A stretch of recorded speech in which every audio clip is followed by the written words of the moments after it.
Hello guys, and welcome again in one of our lessons about the course of written expression for first year Lamdjed students.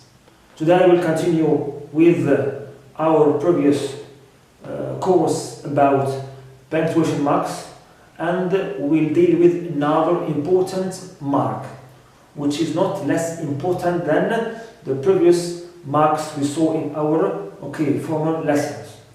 It is the semicolon. In fact, our choice of this mark is based on the similarities. The similarities it shares with the comma. So both of them are similar. Mainly in two important issues. Number one, in terms of form or shape. As you know, about the semicolon takes the form of what? A comma and full stop above it. Right. So it's a bit similar to the comma. Also, in terms of function, we have the comma and the semicolon. Both of them indicate what? Indicate pause. Express and indicate pause. However, the pause of the semicolon is stronger than the pause of the comma. The pause of the comma. That's why, we can say that the semicolon comes in a mid position between the full stop and the comma. Today we'll try to explore, the different cases, right, or the different rules also which govern the use of the semicolon. The use of the semicolon. It's a simple mark, but its use is very important, to form certain types of sentences and also to maintain, sound structure, for the English sentence.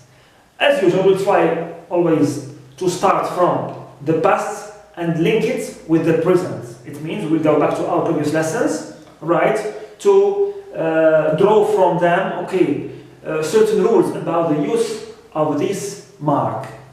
If you remember, we have seen this mark in one of our previous lessons. I mean the lesson of types of sentences, in which we said that we can join two independent clauses to form a compound sentence, alright, by means of three elements. Either we use the fanboys, or the semicolon, or conjunctive adverbs. The conjunctive adverbs. So the first use of this mark is what? When it is used to join two independent clauses. Instead of the conjunctions of coordination. Right. So this mark comes to replace the conjunctions of coordination, when joining two independent clauses. So we write as a title, semicolon,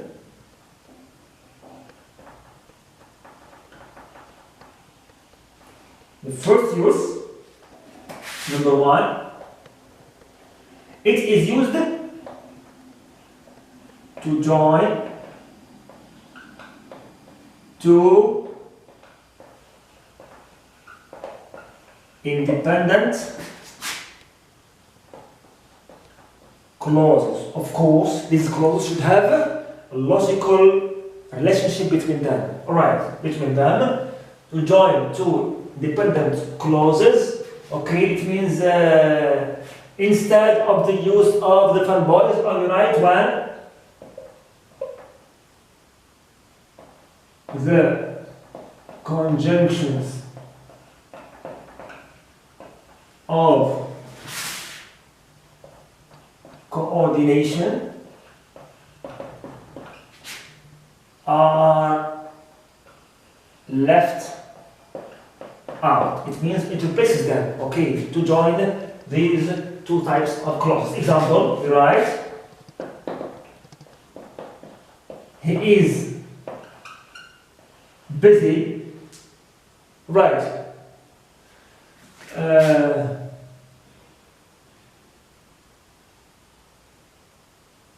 He can't meet anyone. Example, simple example. So here, he is busy, right? If we use the fun boys, we can write he is busy, comma, and he can't meet anyone, or comma, so he can't meet anyone. So also we have another possibility to join these two clauses by the use of the semicolon, and we write he is busy, he can't meet anyone. Okay, he can't meet anyone. Alright, good. Also another second use, which we already also saw together in the same lesson, with another linking element, which is the conjunctive adverbs. We said that also you can join two independent clauses by means of conjunctive adverbs. But before you put the conjunctive adverb, you must put before it a semicolon and after it a comma. Right, a comma. So we write number 2. It is used also before conjunctive adverbs when they join always same types of clauses, 2 or even more sometimes, why not? Independent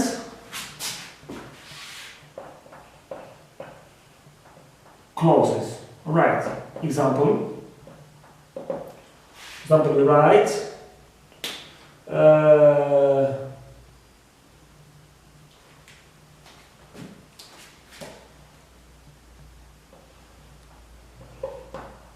it rains heavily, so therefore the match is cancelled. The match is cancelled. Here I have joined two independent clauses by means of this conjunction of conjunctive adverb, but this adverb should be preceded always by a semicolon, and followed always by a comma. And here is our second use of the semicolon, with the conjunctive adverbs. Third case also always comes within the same type of clauses. Alright. So we said that you can join independent clauses by means of what? Fun boys or conjunctions of coordination. And these also, of course, we said that they should be preceded by a comma. But in some cases, when the fun boys is already preceded by commas or a comma, in the same sentence, here we must distinguish the second clause, or second part of the sentence by putting a semicolon and differentiate it from the other commas by using always semicolon. So we write here number 3. It is used also before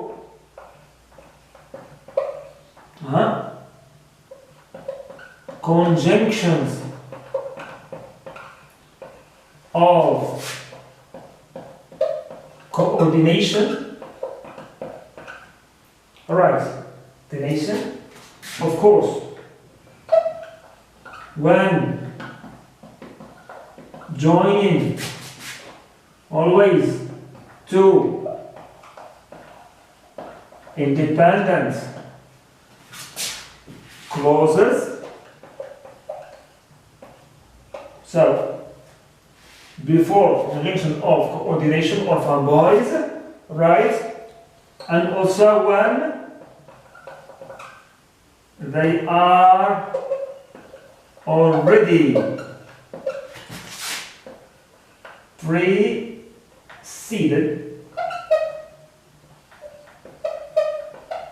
by a comma or even commas. Example, for example, we write here.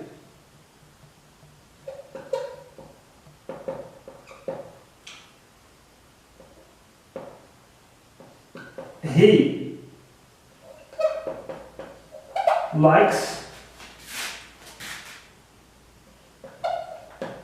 the blue, the white, and the green. But I like,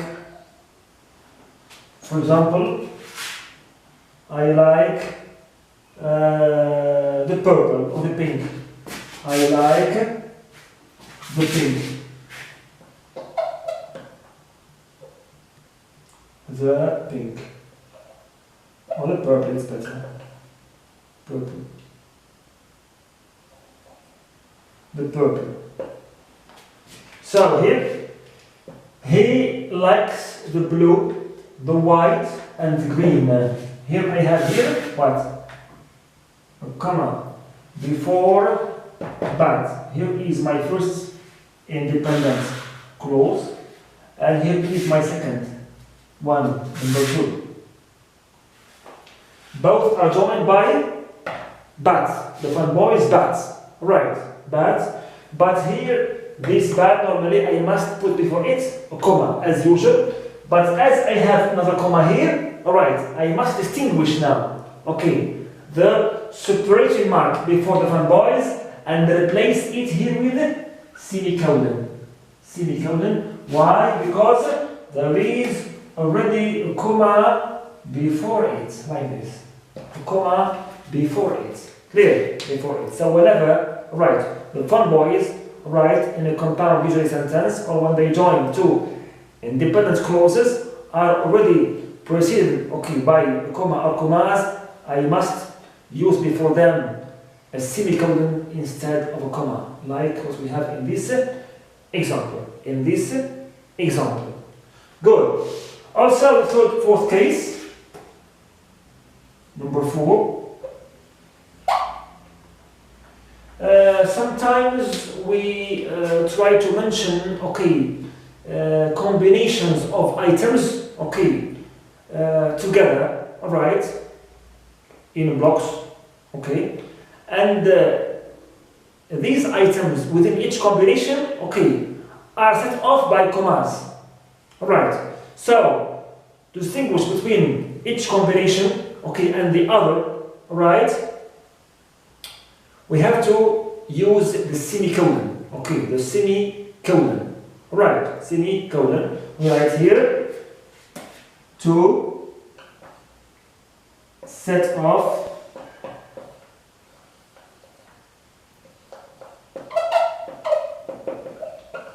combinations, right,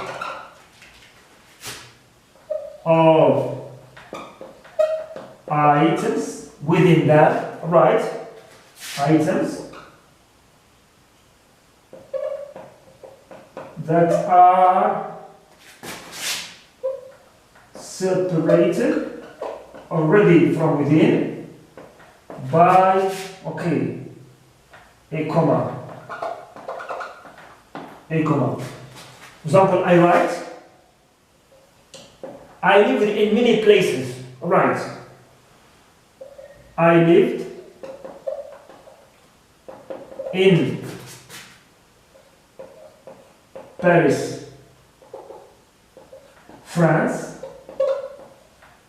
clear, Cairo, Egypt and London, England. London, England. Here I have my combinations, okay, of items which are set off by commas. Already commas here, also comma here, between the capital and the country. Capital and the country, here also another combination. So in order to differentiate these blocks or these combinations, okay, and distinguish them from the commas, I must use instead of the comma a semicolon. Clear? To show that, okay, the semicolon represents, okay, a divider line between these combinations of items. As if here I am, what? I am categorizing them into blocks or combinations. Clear? Go. Another also important use, okay, we spoke about previously, okay, with the comma, when we said that we have these what we call parenthetical expressions, okay, like for example, for instance, additionally, in addition, also, indeed, and so on. We said that, okay, these expressions, when they are placed between a clause and the phrase or word, we must put between them commas. But in case these expressions, okay, which come to interrupt the flow of the sentence, okay, are placed between two clauses, here also we put before them a semicolon and after them a comma, like the case of the conjunctive adverbs. So let's write, okay, the case number 5.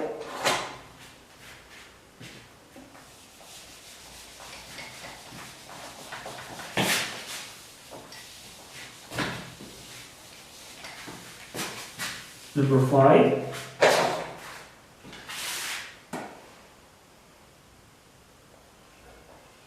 You write before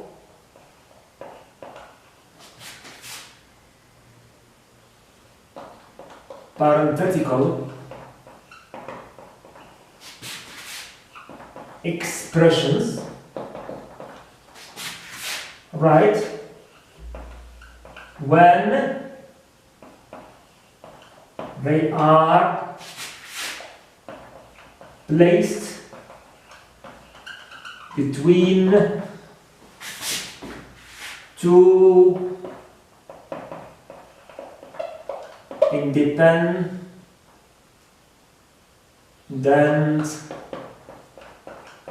clauses. Example: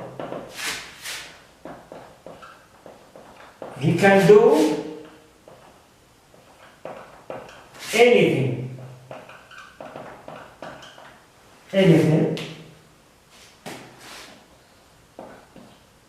Sorry, for example,